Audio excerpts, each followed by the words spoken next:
live streaming as a means of computer-mediated communication and the impact on religious institutions. Welcome to my talk, and I'm excited to be bringing this to you on the set of the podcast that my wife and I host, the Junto podcast, or as we call it, the Together podcast.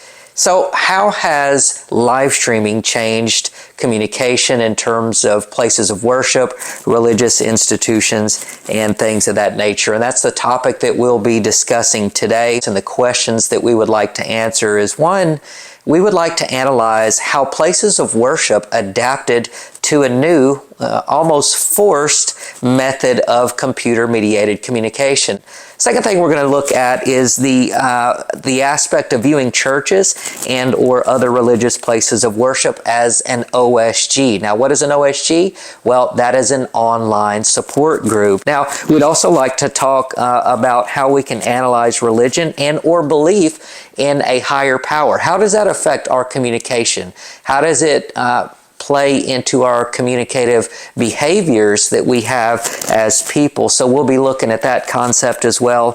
And then lastly, we want to apply the social penetration theory to this work here. Let's look at some statistics that might help shine some light on this. Now you can see here from this graph, while most people do prefer to go to church in person, you can see the percentages here of adults that still like to attend church for all intents and purposes, or places of worship. They like to receive that message online. So what is the question? What do we really want to ask, and what do we want to seek answers to in this conversation? Well, since we see a continued trend in people still viewing church and or religious services online, how does this trend affect our patterns of communication when it comes to think about socialization or the way or method in which we disclose,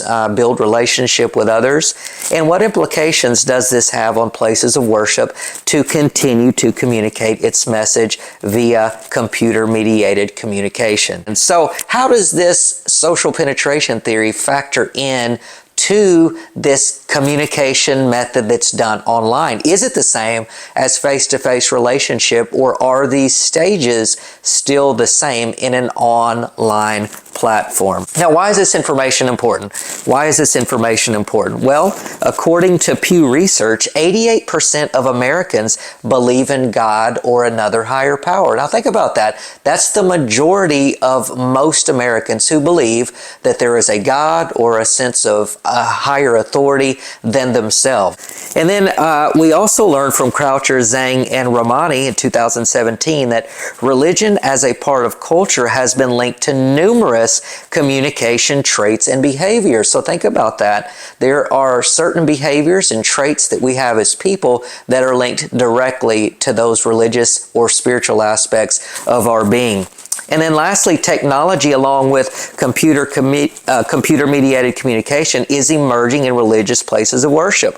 What type of impact will this have is important data that can be used in multiple ways. And there's a communication connection that we want to make here. Now, we want to connect this work to a broader disciplinary conversation. Rayland and Andrews in 2023 say this. They say the growth of social media has seen it being used for many different reasons, including communication, marketing, advertising, media sharing, and entertainment. So there's a wide breadth of use here in terms of a computer-mediated communication mode. And then we also want to look at the face-to-face communication. Now, studies show, if you'll look at this graph, studies show that between the ages of 16 and 20, that texting is the primary mode of communication for young adults.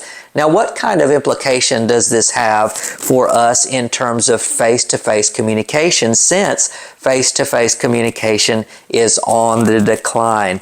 There are many things that this research can be used for, and hopefully we can answer those questions in this study. I look forward to your questions. We look forward to seeing you, and thanks for tuning in.